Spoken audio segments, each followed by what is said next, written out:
So we're moving into the last session of the day now, and we're getting very close to unveiling the top 10s. So exciting times. But before we do, we just wanted to very briefly talk you through how we actually do the research and some of the trends that we've noticed emerging this year. As we've mentioned already, we read the whole of the FTSE 100, but it's worth briefly noting that unfortunately 3 reports didn't publish in time to be included this year. But nonetheless, we've read 97. And as we read those reports, we mark them against a set of criteria. Now, back in 2006, we started out with 10 criteria, but obviously as best practice has evolved and new regulation has emerged, we've updated the criteria to make sure it's really keeping in line with the direction of best practice reporting. And that's resulted in the 15 criteria we have today. As you can see, there are some which assess some of the specific pieces of content we'd expect to find in an annual report, and there are others which take more of a view across the whole report. And there's some of that latter category that we believe can really make a difference in terms of best practice. You know, it's all very well having great content, but is that tied together with a core message? Are there meaningful links between those sections of content? And simply, is the language easy to read and understand? In terms of changes this year, we've made the business model criteria slightly tougher, in that we're just being a lot more strict about how well business models match up to both the FRC and the IRC's definitions of what makes a good business model, thinking back to that octopus diagram that Jonathan was talking us through before. And another note on integrated reporting. We've heard a lot today, both Johnny mentioned it and Jonathan, about how integrated reporting really is kind of converging with other best practice. So there's no separate criteria for this. We've incorporated it throughout these criteria. So you'll find the kind of core concepts of integrated reporting within our business model, our sustainability, resources and relationships, and materiality and transparency criteria, amongst others. So it's tied throughout.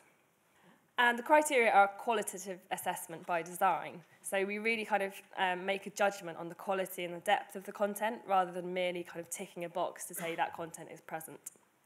So that's a bit about our narrative criteria. Alina's going to tell you a little bit more about online. Thank you, Lucy. All right, so it's been a long day. I'm going to try to be quick. This is our online criteria. Some of you might have been here last year and know that last year we had 4 of them. Now we have 6. We added interactivity and responsiveness. And this is because the digital environment is evolving. We had quite a talk about this before. Our internal research showed that 1 in 5 people would read your online annual report using their mobile device. So responsiveness proved to be an important criteria. And by responsiveness, just to clarify, we mean how well the website is adapted to mobile devices. Something interesting that we have seen is that even though we didn't change how we evaluate adaptation, your online reports have changed. They're becoming a complementary material to the paper report. And we're actually quite pleased to see this. Though, you know, there's a question now, how much of a content you should include? Probably you ask yourself this question. And we think that the online report should include enough information to provide a complete but concise picture of your company, your results, and future direction. So this is about our criteria. This year's research focused on the online annual report in separation from the overall digital investor communication. And we recognize that this is not enough anymore, so in 2016, we want to take a deeper and wider look at investor trends. Thank you. Now I'm going to invite Brett to talk about this year's highlights. Thank you. I'm going to be short and sweet, hopefully, so we can get on to the top 10s, because I'm conscious that you all would like to rush home. But I'm going to look at some highlights and also just take a look at some disappointments as well. Well, we do think that the strategic report has had an effect on reporting across the sample in the FTSE 100, but maybe not as much as we would have hoped in the first sort of 2 years. We'd expect to have seen a lot more. Business model articulations have been wide and varied, as they should be, to reflect the differences in how businesses operate. There is also much more evidence of companies trying to tell a wider value creation story. Not always successfully, I have to say, but it is good to see that people are moving that direction.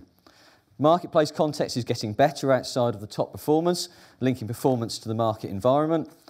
Risk reporting is now much more concise and company-specific. And in terms of online, reporting is now much more considered, using the media to the best suit the audience the company is trying to reach, whether that is just a PDF, a microsite, or integrated into the corporate website. Sensible online communication is starting to prevail. Now, it's not all been a bed of roses, I'm afraid. Business models for many in the sample have been a disappointment. The articulation of how a business's value chain makes the company money still seems to be a challenge for many, and the wider value creation story is even more rare. This has really been an area for concern for us who read so many reports. We all really hope that companies will step up to the challenge, and I think a lot of the things we've talked about today will hopefully highlight that. In terms of resources and relationships, again, we've talked a lot about that today, and Jonathan Laby talked about the capitals. Most discuss employees and customers, but discussions of supply chain, relationships with the communities in which the business relies, central or local government relations, and natural capital is almost non-existent in the majority of the 100. The business model should sit at the heart of identifying these elements and can fundamentally help reports become more material and integrated in approach. Linkage of KPIs to strategy still seems to be difficult to many, but should be a critical part of how a business measures and reports. If the board looks at those measures, you should report on them. Links to remuneration is also an area we would have expected much, much more improvement. And finally, there is fair, balanced and understandable. And we found rather than encouraging companies to cover both the positive and the negative, many reports have become extremely neutral in tone and lack real insight into the direction of the business. So before we look at the top 10s, what about the future, what are our hopes? It really falls on putting the business model at the heart of reporting. Done well, the business model will help companies recognise the material elements to business success and report on these and these alone. What do we mean by this? Well, it's simple. Describe the value chain, what you do for your customers and how you create your product, and how this creates money and returns for your shareholders. Identify the resources and relationships that are critical to the value chain and report on how you manage and develop these. Then describe the value your business creates beyond just financial, whether it's job creation, allowing your customers to do more than they could without you, brand recognition or community pride. If done well, the business model can inform the structure and content of the strategic report. Finally, describe how your strategic objectives are ensuring your business model continues to generate returns and the progress you are making. We really hope companies take a deep breath, take a step back and approach reporting in a concise, coherent and innovative way that helps its audience understand its true investment case. So just a few highlights and a few disappointments. So let's get on to the top 10s. So I'm going to hand over back to Alina and to Cam to announce our top 10 online reporters. So this is it. I know you're not interested in the strategic reporting top 10. It's all about the digital. So we'll start with the best and the one you care about. Just probably a few words about online reporting this year. Alina mentioned it early. Next year we do want to look wider than just online reporting. We've obviously had just a bit of validation with the FRC stuff that's come out about what investors value and the report in the panel just before. So we do want to look wider at the whole digital comms suite. So look forward to that next year. In terms of online reports this year, I think everyone's taken a step towards a better practice. So we see much more concise, much more considered online reports. Somewhere in that move to best practice, we've forgotten the value of being distinctive and standing out and talking about our business in our ways. And the best example of that, there's been a real race to the middle. So back to the points that we were making earlier around innovation and around experimentation and the best articulation of your performance. That's what we want to get back to. But there have been some fantastic examples this year. This is our top 10 as it stands. So, number 10, legal in general. Again, one of the only companies that are still doing the full HTML translation of that report. They see value in that. We obviously have a different position on that, but they do something very well this year, and that's provide that fast read on top of the full HTML. It's beautifully designed as well. Mondi at number 9. Clear, intuitive user journeys. It's very well considered for mobile. It's a great example of a single-page site, that one. Old Mutual, it's a beautiful user experience, very well crafted. And Into, coming in at number 7 there. Probably the best example we've seen to date of embedding the online annual report into the corporate website. Often that can be a little bit clunky. Unilever and RBS are probably examples of that historically. But Into this year is probably validated for everyone that you can do it, and you can do it without compromising the look, feel, and experience of your corporate website. So G4S, they're doing really well in terms of responsiveness. The website is clearly adapted to mobile devices. AstraZeneca has a really beautiful video overview. If you're looking for an example, please go and have a look. They have a really good video that illustrates the company in a concise and engaging way. It's that kind of thing you can watch in the back of the taxi on your way to a meeting, get a quick understanding of financials. And Vodafone, their website is very appealing. They actually have 3 different videos and parallax effect and animation to illustrate their story. So they did really well with that. So congratulations, on to the top 3. BG Group, why do we like this one? Fantastic user journey throughout, and we've said that word a lot of times, user journey, but it is incredibly simple and easy to get around this website, which is something that online reports do struggle with a little bit. Really strong call to actions in terms of downloads. You can see the impact that it has on the screen. The content is concise, but it's probably an appropriate level of disclosure versus communications. We quite like that. And it's absolutely consistent in terms of its experience on the mobile as compared to the desktop. Often, when we're designing for mobile or when people are designing for mobile, the desktop experience gets compromised. Particularly in this environment, that's something that you really want to avoid. So BG, a really good example to check out the consistency between the handheld version and what you might experience on your desktop. Congratulations to them. Congratulations, Land Securities. Land Securities is our 2nd place, but I have to confess it's actually my personal favorite. They have a beautiful design. They have a well-written content, and it's very engaging. If you're gonna go on their website, you're gonna see that their infographics are animated, they're clearly adapted, and overall, the navigation is very pleasant, intuitive, easy. And for the 3rd year in a row, actually, BT, congratulations to BT. And I think I've said the last thing for 3 years, to be honest. The reason we like it, it's very well considered for the online space. It's not just taking the content from the report and putting it into a website. They've thought about how does that adapt, how does that change. There's a great narrative through the site itself. There's good interactivity. There's the innovation feature as you go through there.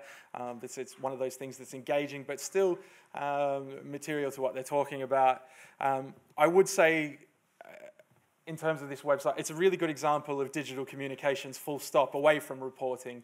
So if you are interested in what a great corporate microsite looks like, the BT annual report is probably a really good place to start and think about, well, what do they do and what can we learn? Again, it's an outstanding effort and 3 years incredibly consistent. So congratulations. We'll now pass over to Brett and Sean to talk about the strategic report top 10. Okay, the moment you've all been waiting for, hope.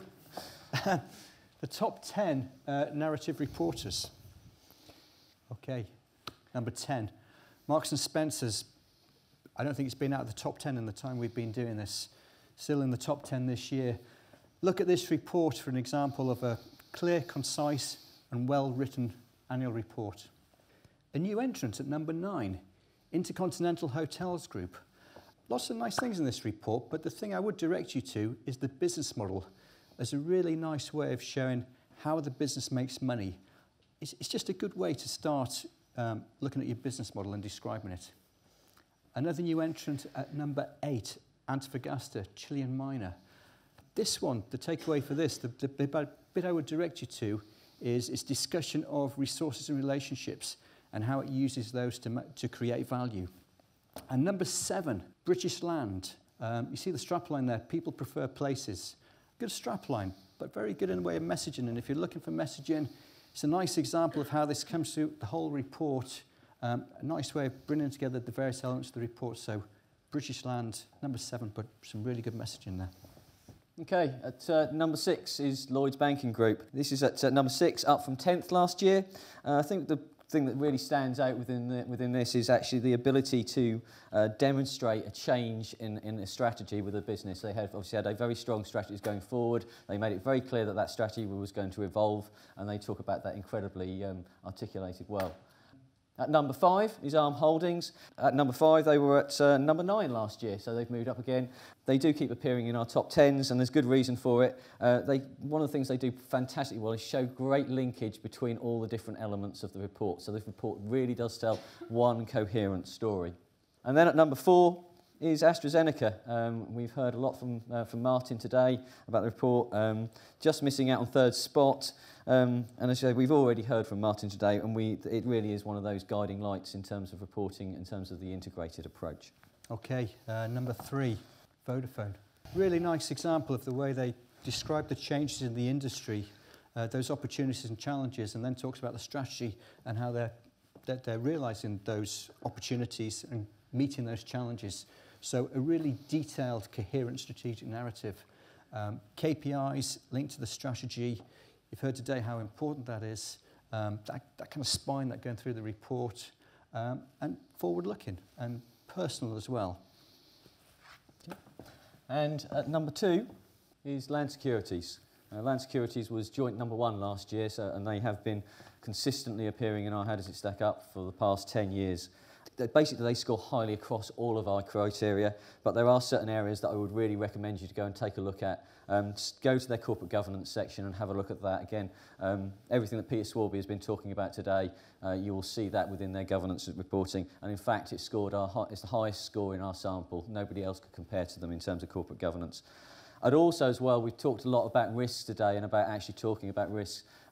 They are an extreme example of how you talk about risks. They talk about their principal risks very, very eloquently and concisely, but then they also talk about the emerging risks that might actually crystallise, aren't quite their principal risks yet, but they might. So they're talking about and they're managing those risks really, really well. Okay, big moment. Trying to build a bit of anticipation here. Number 1, it is Fresnillo, Mexican miner. There is so much to admire in this report. It really does score well across all our criteria. But look at this report for the way the strategic narrative, the way that comes through, reinforcing its progress against the strategy, linked to a really well-rounded, sensible, relevant number of KPIs, superb sustainability section as well. It's material, transparent, well-looking. If you want to read a good, honest CEO's report, I would direct you to this. It is really good for a transparent, fair, balanced CEO statement. It really is a clear winner in 2015. So, again, thank you very much for all of you attending today. And I think there's just a few things I'd like you to maybe take away from this. And I think we've talked a lot about being innovative and trying to make change. And I love this quote from Thomas Edison. I didn't fail 3,000 times. I found 3,000 ways how not to create a light bulb. It's about experimentation. You have to do what is right for you and your business in terms of your reporting. So if we actually just wanted you to take 4 things away, make it relevant, make it about your business, make it material. So identify those things, identify your value chain, identify those resources and relationships that are critical to your business, and report on them, and report on those alone. Make it coherent. Now, there's coherent and concise. What we mean by coherent, you can still have detailed, quite meaty, granular reports, but make it so easy to understand. And finally, I think this is the most important point, I think that we've mostly focused on all through today, is make it yours. Make it personal. Make it personal to your business. If you do that, you'll be doing fantastic reporting. So thank you very much, everybody. We really do appreciate you coming today. Hopefully see you next year.